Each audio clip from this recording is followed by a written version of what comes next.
à tous. Je vais vous parler aujourd'hui, comme on vient de vous le dire, des Tech Trends 2025 autour du software engineering et de l'architecture. Alors j'ai évidemment fait une sélection de Tech Trends. Je ne vais pas pouvoir vous parler de tout ce qui pourrait se passer. Et pour le coup, ça devrait être des choses à peu près certaines qu'on va croiser, qu'on croise cette année. Alors vous me direz après, on pourra en discuter. Alors moi, effectivement, je suis Antoine Chantalou, je suis partner chez Octo et je suis lead de la practice Software Engineering. Software Engineering, donc c'est essentiellement des développeurs, des tech leads, des architectes. Et plus globalement, moi je suis architecte, 360, j'ai plutôt une expertise sur l'architecture d'intégration, les API, voilà, mais je peux parler d'à peu près tous les sujets. Et à côté de ça, j'ai 46 ans, je le vis bien, je suis un geek assumé, je suis venu avec mon t-shirt Goldorak que j'assume. Alors malgré ces petites apparences peut-être Gen Z, j'ai des passions de boomer, j'aime le bricolage. Je regarde beaucoup de cinéma, des films sud-coréens, japonais. Voilà, je suis plus cinéma que Netflix. Bon, je m'arrête là, je pourrais en parler 3 heures. Et je démarre avec le vif du sujet.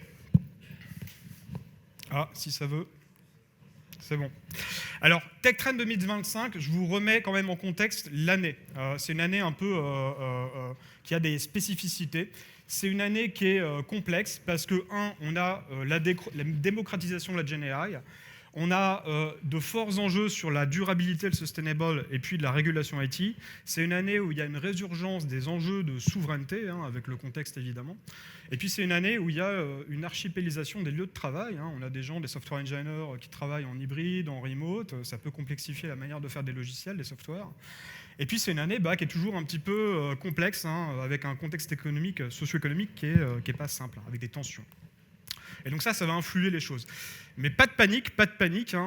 Comme le dit Le Corbusier, il nous dit l'architecture, c'est le point de départ lorsqu'on veut conduire l'humanité vers un avenir meilleur. Alors j'espère que c'est vrai, on va le voir aujourd'hui. Avant de vous parler des Tech Trends, remettons-nous d'accord un petit peu sur le paysage. Vous avez, je pense, tous, je vois des âges différents, des générations différentes, mais on a tous, je pense, ça en tête. Mettons-nous bien d'accord sur les paradigmes d'architecture, les grandes vagues. Certains ont connu ici le mainframe. Est-ce qu'il y a des gens qui ont connu le mainframe ici? Un petit peu? Ouais, super. Le client-serveur, les architectures client-serveur. Ouais, vous avez connu? Super. 3 tiers, N tiers? Ouais, il y a? Ok, bon, voilà. Bon, ça pour moi, c'est la première vague d'architecture. Il y a eu la SOA ensuite, je vais en reparler, REST, les ESB. Et de ma perception, c'est la première vague. Il y a une seconde vague qui s'est opérée. Alors, va être peut-être 2007, ça serait l'arrivée du smartphone, de l'arrivée de l'iPhone. Et là, on a mis les softwares entre les mains des utilisateurs. Et j'ai l'impression que tout s'est accéléré. L'agilité, le mode produit, est arrivé ensuite le cloud computing, DevOps, les microservices.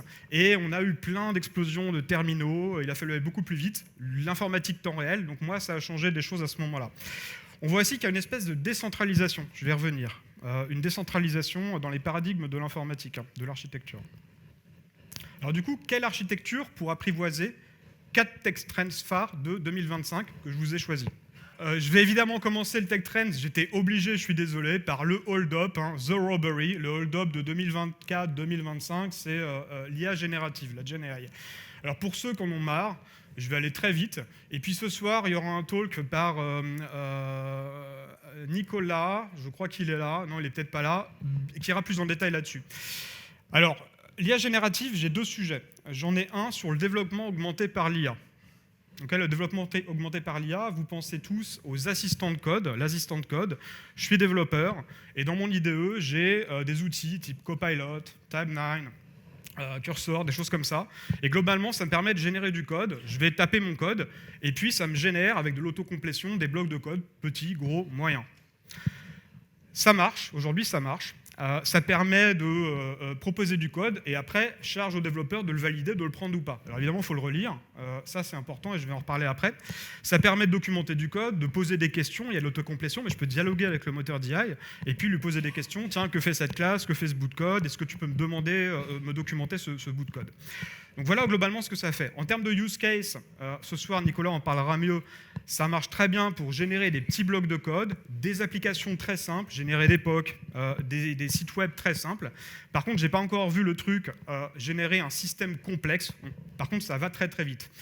Génère-moi ce système d'information, génère-moi cette application avec du code maintenable. On n'en est pas tout de suite tout à fait là, mais ça bouge très très vite. Bon, ça va vite, c'est difficile d'avoir la boule de cristal ou de prévoir, on va voir ce qui se passe. Par contre, ce qui est certain, on peut dire, ok, ce qui vient tout de suite, c'est les gains de productivité, on parle rapidement de ça, et là on entend tout, hein, on va du mythe à la réalité. Moi j'ai entendu, je gagne 50% de productivité, je gagne 60% de productivité. Il y a un petit peu un jeu à celui qui dira les abdos en 2 semaines, en 1 semaine, hein, ça lave plus blanc que blanc, il y a un peu ce phénomène-là, donc il faut prendre un peu de recul sur ce sujet-là. Nous, on a fait l'exercice, on a regardé, on est allé lire des docs faits par des boîtes qui font du code. Donc là, pour le coup, c'est Microsoft. Et puis, on a regardé, nous, ce qu'on fait en termes de delivery chez Octo. Et globalement, on en arrive à l'idée qu'aujourd'hui, il y a 40% du temps qu'on passe en tant que développeur à produire, modifier du code. Et les gains, ils sont sur 7 activités. Et les gains, on est sur une estimation de 10-15%. Alors, à prendre avec des pincettes, mais c'est ça que nous, on voit aujourd'hui sur le terrain. Alors c'est déjà énorme, 10-15%, on peut dire, ah ouais, super, bien. Mais alors attention, parce que en fait, ce qu'on oublie de dire, c'est que ces gains ne sont pas équirépartis. Il y a des gains qui sont importants ou moins en fonction du niveau de maturité des développeurs. Et ce graphe, on ne le voit pas forcément suffisamment. En fait, il nous montre quelque chose d'intéressant. Il montre que là, ça va être intéressant, les assistants de code, pour la tranche en fait, d'une maturité intermédiaire. Donc les développeurs de niveau intermédiaire. Et vous voyez ici, il y a des gains substantiels où on va avoir de la productivité. Plus on monte, on va vers les top performers, on va vers les experts, et là, on a des gains qui sont peut-être quasi nuls. En gros, ils vont coder plus vite avec VI, avec Notepad. C'est ça l'idée qui est derrière. Et par contre, si on descend en fait, sur des développeurs plus débutants, eh bien, en fait, là, on a peut-être même une baisse de qualité. Une baisse de qualité parce que la GenAI vous propose des bouts de code et peut-être qu'il y aura des hallucinations, des erreurs, des bugs. Et donc là, si on est pressé par le temps ou si on n'a pas le recul suffisant, on peut introduire des régressions dans la code base. Alors nous, ce qu'on dit chez Octo, c'est effectivement, attention, ces outils sont super, par contre, il faut backer, accompagner avec des pratiques de software craftsmanship et des équipes qui ont une seniorité un peu répartie. Donc il faut des seniors pour déployer ces pratiques, faire du TDD, du pair programming, du peer review, et là, en fait, ça peut devenir complètement intéressant. Bon, c'était le petit warning. Sur les assistants de code, ce n'est pas vraiment le sujet qui m'intéresse, moi, sur la partie architecture, en tant qu'architecte. Le sujet qui m'intéresse avec la GenAI, c'est quoi? C'est comment on appelle concrètement la GenAI, comment on fait du rétrofit de la GenAI dans nos applications, dans nos sites web, dans nos apps mobiles. Et alors pour ça, prenons un peu de hauteur. Aujourd'hui, il y a 4 méthodes d'adaptation des LLM. La première, c'est PE, Prompt Engineering. Je vais faire des appels d'API pour générer du texte, des images, de la voix, etc. Je peux partir sur du RAG, encore plus compliqué. Donc là, je vais prendre par exemple une base documentaire, mettre ça dans une base vectorielle, et puis je vais donner beaucoup plus de contexte à mon moteur et avoir des réponses beaucoup plus pertinentes. Et donc ça, c'est les méthodes qu'on recommande aujourd'hui, parce que ça bouge très vite, parce que la complexité est maîtrisable, parce que le coût est relativement maîtrisé, et puis l'impact environnemental est peut-être moins important que sur les 2 autres méthodes. Alors les 2 autres méthodes, c'est quoi? C'est fine-tune. Je vais entraîner sur des données très spécifiques un moteur déjà pré-entraîné, et puis pourquoi pas carrément construire mon moteur à moi. Donc là, on voit que c'est quand même plus compliqué. Alors, si je vous prends un petit peu un cas d'e-commerce, vous voyez comment faire du rétrofit de GenAI dans les apps sans paniquer. Vous avez un petit takeaway très simple. Vous voyez que je vais avoir ma web app avec son back-end for front et je vais faire des appels d'API pour consulter mon catalogue produit, pour consulter mes commandes, etc. Et puis à un moment, je vais vouloir payer. Je vais passer sur un petit bout de code qui est spécifique, une API de paiement, qui va elle-même appeler des providers de paiement. Là, j'ai pris Stripe. Donc on fait des appels d'API externes. J'aurais pu prendre le cas de Google Maps, par exemple. Eh bien, vous voyez que pour faire un appel d'API de GenAI, eh bien, c'est quasiment la même chose. Je vais faire des appels d'API, en général, on proxifie avec le pattern façade. Donc là, je vais avoir un GenAI API façade. Éventuellement, je peux faire du RAG, si j'ai envie. C'est bien de protéger avec une façade parce que ça bouge très très vite derrière les GenAI providers. Et aujourd'hui, finalement, on va souvent appeler les mêmes. Ça va être ChatGPT, ça va être Mistral, ça va être les API GenAI des hyperscalers. Donc vous voyez, on fait que appeler des API. Donc en fait, il n'y a pas en termes d'architecture, il n'y a pas de révolution. On fait aujourd'hui des appels d'API pour générer du texte, générer des images. Alors à condition qu'on ait lancé l'APIisation de son SI et à condition qu'on ait passé les problématiques sécuritaires. Alors évidemment, j'ai un petit peu simplifié la problématique. Vous avez, c'est Lady Armaroid, je crois, dans Cobra, qui nous dit, attention, mais quand même Antoine, il y a 3 points de vigilance. 1, les tests.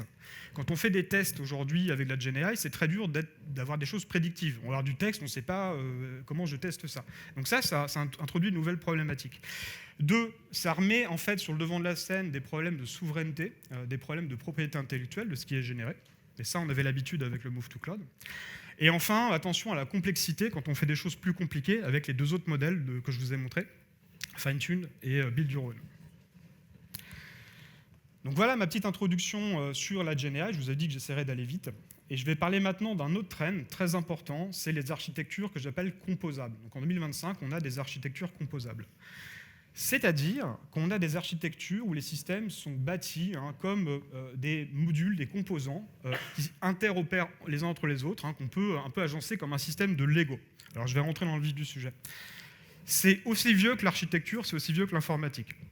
Pourquoi ? Parce qu'on sait très bien que c'est plus simple de modifier des petits composants, voire de les remplacer, que de maintenir un système beaucoup plus complexe, beaucoup plus gros, quelque chose qui est XXL.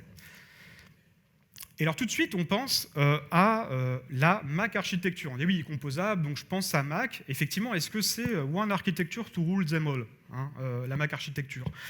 Parce qu'aujourd'hui, on sait qu'il y a une espèce de stabilisation des écosystèmes, des technologies, autour de 4 paradigmes qui sont très maîtrisés. Microservices, API First, Cloud Native et Headless. Alors je vais zoomer, plutôt, je vais passer rapidement sur les 3 premiers, et je vais peut-être zoomer sur Headless, qui est peut-être un peu moins connu. Alors microservices, ça fait quand même 10 ans, 15 ans qu'on en fait. C'est bâtir une armée de composants indépendants, en build-theorem, voilà, autonomes, sur leurs silos verticaux. On prend un peu de recul encore avec ce qui s'est passé les dernières années. Vous voyez, j'ai des architectures monolithiques dans les années 90. Bon, là, c'était quand même du 3/3. J'avais mes présentations, layer presentation, business data. Et puis, on a fait de la SOA. La SOA, on a capitalisé sur des services, vous voyez, des services qu'on a proposés pour qu'ils soient réutilisés pour l'ensemble des fronts, l'ensemble des terminaux. Ça s'est souvent fait ici avec des ESB. On a centralisé quand même pour gouverner cette servicisation du SI, pour pas que ça devienne, on disait à l'époque, je me souviens, le plat de spaghetti. Puis finalement, c'est devenu un peu le plat de spaghetti les 10 dernières années. On est parti sur des architectures microservices où chaque composant s'appelle avec des API. Et puis au final, l'idée, c'est que chacun sur son domaine métier est autonome, a sa couche UI, sa couche de business et puis sa couche data. Alors ce qu'on retient, moi, ce que je retiens en tout cas aujourd'hui, c'est attention à la complexité qui a été engendrée avec ça. Parce qu'effectivement, on a repoussé la complexité dans ce qui est tout interservice. Et ça a eu des impacts sur l'orga. Il faut être très mature sur l'agilité, faire du scrum de scrum, pour que les équipes puissent communiquer entre elles. Et puis techniquement, les systèmes distribués, le troubleshooting et ces choses-là, c'est effectivement quelque chose de très compliqué. Alors ce qu'on retient, c'est que ça doit être mis en œuvre à partir d'une certaine complexité. Ce qu'on retient aussi, c'est que, attention, moi je l'ai vu dans pas mal de SI, on est souvent parti dans des choses peut-être trop granulaires. On est allé sur des microservices, des nanoservices. On a découpé quasiment au niveau, je dirais, endpoint API. Tiens, je consulte les factures, puis j'ai un autre système sur un autre cloud qui va peut-être mettre à jour les factures. Et ça, c'est quelque chose qui a beaucoup complexifié nos SI. Alors, qu'est-ce qu'il nous a dit ? Je crois que c'est John Lennon, Paul McCartney nous dit « When I touch you, I feel happy inside ». Alors, l'API, c'est plutôt moi quelque chose que je connais. Ouais, j'en ai d'autres des comme ça, vous inquiétez pas, j'ai d'autres jeux de mots. Alors, API, moi, ce que je retiens, il y a 2 enjeux, et ils ont été plus ou moins bien faits. C'est partager, réutiliser nos données, nos services dans les entreprises, en interne ou en externe. On a voulu répondre à la problématique ATAWAD, Anytime, Anywhere, Any Device. J'ai plein de devices qui ont popé en 2007, et puis ils consomment nos API. Je vous ai mis un autre pattern, c'est Drink Your Own Champagne. Donc le pattern, c'est de dire je fais ma couche d'API et je la consomme en interne, et c'est ces mêmes API que je propose à l'extérieur pour valider qu'elles sont utilisables. On peut aussi dire, je crois, Eat Your Own Dog Food. Donc ça, on l'a vu. Et enfin, on a ciblé un 100% d'API coverage. J'ai plein de services métiers chez moi. Je vais essayer de tous les exposer, qu'ils soient consommés par des IHM, voilà, et demain peut-être par d'autres. Et on cible le 100% d'API coverage. C'est ça, API first. Le deuxième enjeu, c'est d'ouvrir son SI. Et donc là, on est allé plus ou moins loin. Il y en a qui ont monétisé leurs API pour essayer de monétiser, d'avoir des nouveaux business d'affaires. Et puis, on a industrialisé la consommation. Donc, c'est bien de faire des API, mais souvent, ce qu'on a fait, on a proposé un portail développeur pour que l'enrôlement soit le plus rapide possible. Et l'idée, c'est que vous consommez mes API en 15 minutes, vous appelez un service en prod. Moi, je me souviens, il y a une dizaine d'années, on lançait un projet d'intégration entre nous et un partenaire, et puis au bout d'un an, on arrivait à échanger 2-3 données. Donc là, on a beaucoup progressé, je trouve, sur la partie API. Bon, les pitfalls, c'est quoi? Je ne vous les ai pas fait, mais les pièges, c'est j'achète une solution d'API management et c'est terminé? Absolument pas. Il y a tous les enjeux d'organisation, comment j'organise mes équipes, comment je gère le cycle de vie de mes API. Ça a tiré beaucoup de problématiques. Cloud, je vais aller très vite. Je pense que vous connaissez absolument tous. C'est galvaudé. Donc, Cloud Native, le but, avec Mac, on fait des applications qui sont prêtes pour le cloud. On se moque de savoir est-ce que ça va être un cloud public, est-ce que c'est un cloud privé chez un partenaire de confiance. On les fait prêtes pour le cloud et pour ça, on respecte les 12 factors. C'est aujourd'hui quasiment, je dirais, indispensable de ma fenêtre. Ça permet d'aller très vite si on est sur le cloud public. On a toute une palanquée de services managés sur étagère. Et de ma conviction, si on veut aller vite aujourd'hui, on est en phase d'innovation, on démarre nos produits, on est sur la phase de grosse, on ne pourra jamais rattraper, je pense, les services managés des cloud providers. Ils ont 15 ans d'avance. Donc je pense qu'on en est ici. Par contre, on sent aujourd'hui, je vous ai dit, souveraineté, un revirement aujourd'hui qu'on ressent pour faire du cloud plus privé. Alors soit des partenaires de confiance, soit on-premise. Mais c'est pas grave, si on respecte les 12 factors, on peut bouger nos applications. Et alors on sent ça sur des problématiques de, finalement, ma facture cloud explose. Je voudrais maîtriser mes coûts. J'ai un système legacy, je n'ai pas besoin d'aller si vite que ça. Eh ben, je vais les mettre sur des clouds peut-être moins performants. Et deuxième enjeu, ces traitements, ces données sont extrêmement sensibles, je vais plutôt les rapatrier, je ne veux pas que ça aille sur des serveurs aux US. Donc je dirais aujourd'hui, c'est un peu dur de partir sur autre chose que du cloud hybride avec du privé et du public. De ma vision pour ces deux enjeux, j'ai beaucoup caricaturé des choses. Et donc je vous parle très rapidement du headless. Le headless est peut-être moins connu, je pense, que les trois autres patterns dont je vous ai parlé. Donc headless, c'est quoi? C'est couper la tête. Donc, couper la tête, ça consiste à séparer la tête du corps, grosso modo le front du back. Donc on va encore être sur un pattern de couches, de séparation en couches, qui n'est pas forcément le meilleur. Mais c'est ça que ça permet de faire. Et alors pourquoi on fait ça? Pour gagner en time to market.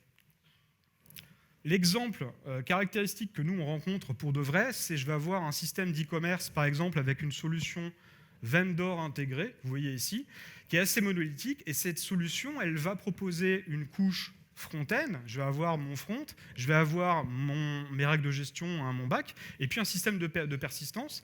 Je vais avoir mon core business qui fait tout ça, je vais avoir un CMS intégré. Donc je peux prendre SAP Ibris, il y en a plein d'autres, c'est des solutions intégrées. Et il arrive que des fois, des solutions vendor, au bout de 10 ans, je ne sais pas, je dis ça à peu près au pif, mais on a des problèmes pour livrer rapidement des bouts de cette solution. Et donc ce qu'on fait là, on va headlessiser l'architecture, on va sortir le front, le décorréler. Souvent, ce qu'on fait, c'est qu'on recrée un front-end sur mesure sur des technos type React, Angular, Vue.js, etc., du Node, du TypeScript, et on va garder la solution vendor pour utiliser ce qu'elle fait très bien, la partie métier, et qu'on va souvent APIifier. Alors, soit j'ai des API sur étagère, soit il faut la façader pour sortir des API. Voilà. Et en général, ce qu'on fait, on va sortir le CMS pour partir sur un CMS qui est headless, donc sans tête. Donc, une architecture headless, ça revient en fait à vraiment avoir que des produits sur étagère qui proposent des API qui n'ont pas de front, pas d'UI. Et puis tous les systèmes que moi je vais créer en microservices ou pas, eh bien ils vont aussi être éventuellement sans IHM. Donc ça vient vraiment à couper la tête du corps. Alors attention, du coup qu'est-ce qu'on conclut sur Mac? Mac, on y va ou pas? Alors moi, je dirais oui, on y va, mais il faut savoir rester pragmatique. Et c'est ce que nous dit Zendaya, qui est une grande architecte. Elle nous dit « I love simplicity ». Et je trouve qu'elle a bien raison. Elle a bien raison parce que les trois réserves à avoir sur Mac, c'est attention, partir sur un monolithe d'abord, un monolithe majestique, et je vais en parler, un monolithe qui est découpé en domaines. 2, la granularité, j'insiste beaucoup, ne jamais partir sur du micro. Le terme nous induit en erreur, mais une granularité qui est plutôt alignée sur les domaines métiers, découpée avec du DDD. Et enfin, dernier pattern, ne pas être dogmatique. Microservice API first, oui, mais l'EDA, c'est très bien. L'EDA, Event Driven Architecture, les événements permettent de répondre à pas mal de use cases. Il faut savoir les sortir de la besace quand on en a besoin. Alors, Majestic Monolith, en fait, je vous ai parlé d'architecture composable. Est-ce que c'est l'année des architectures Mac ?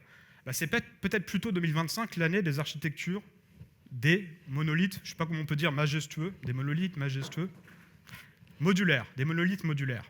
Et donc, c'est des monolithes qui reviennent un peu à la mode parce qu'en réaction à ces architectures un petit peu complexes qu'on a mis en œuvre pendant 10 ans et qui sont découpées en domaines. Donc, c'est un monolithe découpé en domaines, pas en couches, mais plutôt en domaines métiers avec du DDD. Et puis, quand on a besoin, on va sortir la Mac architecture, la partie microservice. Donc, le takeaway, c'est celui-ci. Majestic Monolith First, vous voyez, j'ai un monolithe qui est découpé en domaines, et puis quand j'ai besoin, je vais pouvoir sortir des composants sur différents clouds, donc privé, public, je vais faire des microservices, je vais les découper, tout ça, ça communique avec des API, et puis je peux séparer la tête du front si je veux donner de l'agilité sur les front-end, et là je fais du headless. Donc vous voyez, ça se fait de manière continue. Et enfin, quand j'ai besoin, je vais sortir les use cases event-driven, donc tout ça se fait de manière progressive, et avec ça, on fait des belles architectures composables. Alors, je ne vais pas plus loin, juste après, vous avez un talk sur l'architecture continue, mais c'est ça l'idée de faire évoluer de manière continue les architectures, en tout cas dans le use case des architectures composables. Troisième tech trends, c'est tout ce qui est lié en fait, aujourd'hui à la sustainabilité, l'efficience opérationnelle. Et donc, il y a 2 paradigmes, on en a déjà parlé dans nos confs, IROM et le brownfield. Alors pourquoi IROM ? Vous connaissez tous la loi de Moore qui nous dit que le matériel double de puissance tous les 2 ans. Et en fait, c'est plus vrai, en tout cas depuis 2015 pour les CPU, c'est quelque chose qui se vérifie quasiment plus. Donc on a une espèce de raréfaction des ressources matérielles, et c'est ce que chez nous, alors Tristan Nitto a déjà fait des talks là-dessus, il dit qu'il faut basculer sur un autre paradigme, c'est le paradigme, la loi d'IROM, c'est Moore à l'envers, c'est de dire, alors c'est effort radicalement organisé d'optimisation en masse, et donc Tristan Nitto nous enjoint à optimiser nos applications d'un facteur 2 tous les 2 ans. Donc on change de paradigme. Et c'est pourquoi c'est 2025 probablement l'année du brownfield. Alors brownfield, vous voyez que par opposition à greenfield, le pattern, c'est j'ai un système legacy qui existe, ça fait 10 ans que j'ai mon système, et puis j'arrive plus trop à le faire évoluer. Dès que je fais des évolutions, j'ai des bugs, j'ai du mal à les corriger, j'ai perdu des compétences, j'ai des technologies complètement obsolètes, je ne maîtrise plus. Et souvent, le réflexe qu'on a, c'est on lance une refonte greenfield. On fait une refonte greenfield, qui peut durer 1 an, etc. Et aujourd'hui, alors c'est plus sympa quand on est software engineer, c'est des nouvelles technos, l'herbe est fraîche, les prairies sont vertes. Et en fait, il y a une tendance aujourd'hui de dire, mais attends, on peut peut-être reprendre le contrôle sur ces systèmes existants, et c'est le brownfield. Et vous allez voir que c'est peut-être alors un petit peu plus vert que le greenfield au final. C'est moins risqué parce que ça me permet de délivrer de la valeur en production rapidement, le système est déjà là, je n'ai pas besoin d'attendre ma refonte au bout d'1 an. 2, j'évite le fait que je pourrais planter ma refonte après 1 an. On a peut-être tous ici vu des refontes qui échouent au bout de quelques mois, quelques années. Et puis, il y a cette idée un petit peu du brownfield, de capitaliser sur l'architecture en place, les infrastructures en place, l'architecture en place et les technologies en place. Alors moi, je vois Greenfield un petit peu comme le Vinted de l'architecture face à la fast fashion. On va recréer des systèmes tous les 2 ans, etc. On peut le caricaturer comme ça. Alors comment on fait du brownfield ? En fait, c'est un peu jouer à Dr House. Vous avez une équipe qui va regarder un petit peu ce qui se passe sur le système, où sont les douleurs. Est-ce que j'ai des problèmes de perf ? Est-ce que j'ai des problèmes de lead time ? On va collecter les douleurs. Ensuite, on va regarder qu'est-ce qui est maîtrisé, où est-ce qu'on a perdu de la maîtrise technique au niveau des équipes. Donc ça, on va en fait faire un petit diagnostic. Et ensuite, comme Dr House, on va prodiguer un traitement. Et le traitement, c'est quasiment toujours pareil. C'est changer le geste. C'est mettre du software craftsmanship pour reprendre le contrôle sur des bouts. Et finalement, se dire, mais attends, la techno, les frameworks, c'est pas ça qui est vraiment important. Les patterns sont toujours là, les algorithmes sont toujours les mêmes depuis 30 ans. On peut rendre sexy des systèmes existants. Alors, je ne dis pas que c'est facile, mais c'est faisable. Et ce qu'on fait en général, c'est on a un patient qui est malade, il y a des choses qui ne marchent pas, donc on va coller des métriques pour vérifier que l'état du patient ne se dégrade pas ou qu'il s'améliore. Et en général, on prend les Dora Metrics, on va regarder est-ce que j'arrive à livrer plus vite qu'avant, si c'était ma douleur, et quand je livre, est-ce que c'est stable? Donc, indicateur de vitesse et de stabilité. Alors en termes d'architecture, qu'est-ce que ça veut dire? En termes d'architecture, on peut le faire comme ça, le brownfield. On va avoir un système qui est legacy, et en fait, on va reprendre le contrôle sur ce système, je vais changer le geste, on va monter une équipe et on va faire quelque chose de sexy pour pouvoir délivrer progressivement. Et on peut faire une passe, 2 passes, 3 passes, faire des évolutions, reprendre le contrôle. Et il y a peut-être un moment où on ne pourra plus faire des passes, je ne sais pas, près de 3 ans, on n'arrive plus à optimiser le logiciel, parce que c'est ça l'objectif. Et qu'est-ce qu'on va faire? Souvenez-vous du pattern, on dit « Ah, j'arrive plus à livrer mon front », on va revenir sur le pattern headless, vous voyez, API façade, on va façader le système, on va faire un nouveau front devant, et on va capitaliser sur toute la partie back-end. Et on peut gagner 4 ans, 5 ans. Et puis, vraiment, si je tape les limites de mon back-end, imaginez que j'arrive plus à faire évoluer mon back-end, mes back-end, on va le découper en domaines, revenez sur le pattern de découpage avec du DDD, et on va essayer de sortir des grumeaux. On va sortir des grumeaux un par un domaine, et puis là, je vais refondre mon domaine, Tartampion, sur une nouvelle techno, et il s'intégrera avec des API, etc. On retombe sur le même pattern que je vous ai montré avant. Donc voilà comment on peut faire du brownfield en termes d'architecture, et avec ça, on peut peut-être gagner 10 ans sur un système.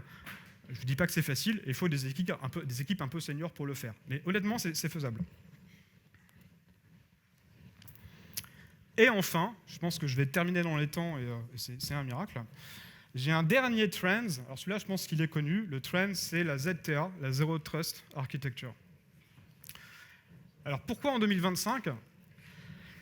Pourquoi en 2025 ? Parce qu'on a un modèle de sécurité qu'on connaît bien, qui est la sécurité périmétrique. Et ce modèle, il est mis à mal aujourd'hui, pour plusieurs raisons. Là, vous avez vu, je vous ai parlé d'architecture Mac, avec des API de partout, sur des clouds.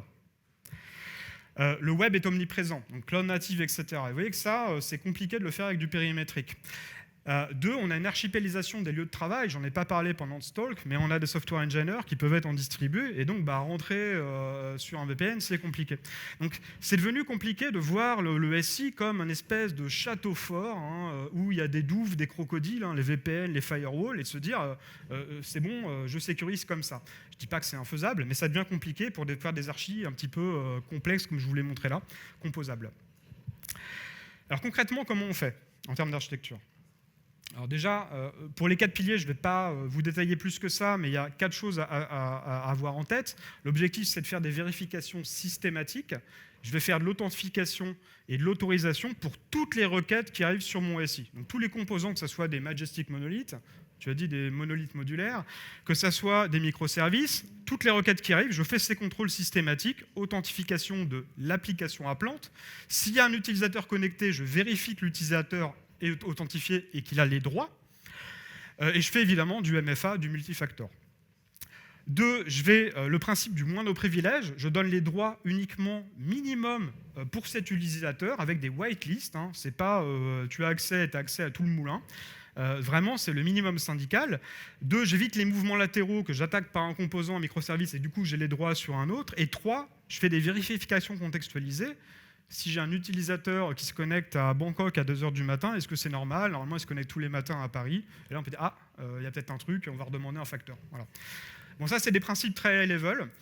De manière très pratique, ce qu'on voit aujourd'hui en 2025, c'est de dire, bon, si on veut faire de la ZTA, il faut arrêter de sécuriser les API, comme on le voit de temps en temps. On voit des API qui sont sécurisées, elles sont exposées en interne, et donc il y a de la sécurité périmétrique, je vous ai dit, avec un VPN, les douves, les crocodiles, des certificats TLS, du filtrage IP. Voilà. Et ce qu'on voit aussi souvent, c'est le compte de service. Voilà, il suffit que je sois client, j'ai une appli cliente, et elle a un login mot de passe, un compte de service, ça peut être du Cloud Credentials, ça peut être de l'API key, et une fois qu'on a ça, on peut attaquer tout le SI et puis appeler toutes les API. Ça, c'est des choses qu'on voit aujourd'hui. Alors pour faire les choses bien, si on veut sécuriser en profondeur, eh bien, il va s'agir de mettre en place des protocoles qui sont très connus, les protocoles sécuritaires du web, O2, OpenID Connect, en profondeur sur tous mes Majestic Monoliths et sur tous mes composants Mac. Voilà. Et c'est comme ça qu'on va avoir une sécurisation en profondeur. Et là, on respectera ce que nous dit Ian Robinson. Il nous dit « be off the web, not behind the web ». Alors le petit takeaway, eh bien vous voyez là, je suis sur une architecture, c'est la même, hein, mon exemple de retail, on va dire, non, elle est générique, je suis sur un cloud public ou que je sois sur un cloud privé on-prem, je vais mettre en place souvent une API Gateway et je vais coupler ça avec une solution en général IAM, hein, Identity Access Management, et c'est là où je vais faire tous les contrôles d'accès dont je vous ai parlé avant pour tous mes endpoints. Et avec ça, déjà, on va bien sécuriser en profondeur l'API. Alors, on le fait quels que soient les appels, hein, ça peut être des applications, ça peut être des scripts, des batchs en appel, on fait ces vérifications, on ne présume pas d'où vient l'appel. Et puis en termes d'architecture, alors là ça peut être compliqué ou simple, soit on dit je vais mettre une double gateway, une dans le cloud public, une sur mon cloud privé, soit une seule gateway, il y a des moyens pour le faire, ça dépend de la solution technique qu'on met en œuvre, mais en gros les archis à très haut niveau ressemblent à ça. Et donc je termine, je vois que je suis en time out, j'arrive au bout. Donc le takeaway, c'est celui-ci. Vous avez une espèce de cheat sheet hein, qui vous donne un petit peu voilà, les patterns d'architecture à connaître pour traverser 4 tech trends qu'on commence à rencontrer et qu'on va voir en 2025. Donc vous avez tout ce qui est IA générative à très haut niveau avec le pattern prompt engineering, avec du RAG. Vous voyez, c'est appelé des API. Vous avez les archis composables, donc pas le réflexe MAC, mais Majestic Monolith. On prépare le découpage avec du DDD et après, on peut faire microservices, API First, Cloud Native et Headless, éventuellement de l'EDA. Le brand fit, je vous ai montré qu'avec des patterns très simples, on peut maintenir sur la durée des systèmes en tweakant un petit peu l'architecture. Et enfin, le Zero Trust, en fait, c'est pas si compliqué que ça de sécuriser en profondeur les architectures. Donc, vous voyez, l'année ne va pas être si compliquée que ça. Je pense qu'un architecte sage qui connaît les patterns que j'ai listés là, alors c'était quoi? C'était MAC, Majestic Monolith, voilà. Monolith modulaire, Headless, Cloud Native, API First, microservice, attention quand même, Event Driven, la façade, l'API façade, et c'est un pattern qui est vieux comme l'informatique, mais celui-là, on l'utilise tout le temps, et puis bien le ZTA. Si on a ces acronymes en tête, je pense qu'un architecte sage pourra traverser l'année 2025 sans trop d'encombre, en tout cas pour ces 4 patterns. Voilà, je vous remercie, et si jamais vous voulez aller un peu plus loin, vous avez un bouquin, je crois, qui est disponible sur notre site, Octopulse, qui donne le pouls de la tech, sur ces sujets-là. Et il y a 146 pages, donc ça va beaucoup plus loin. Et si vous voulez, alors ça c'est un parcours en profondeur, si on fait un peu de théorie des graphes. Hein. Et si vous voulez faire un parcours en largeur, il y a un bouquin qui s'appelle Tech Radar. Et alors là, on parle aussi de data and IA, de cloud and platform. Et il y a beaucoup d'autres tech trends avec moins de profondeur, mais en fonction du parcours que vous voulez faire. Voilà. Merci infiniment.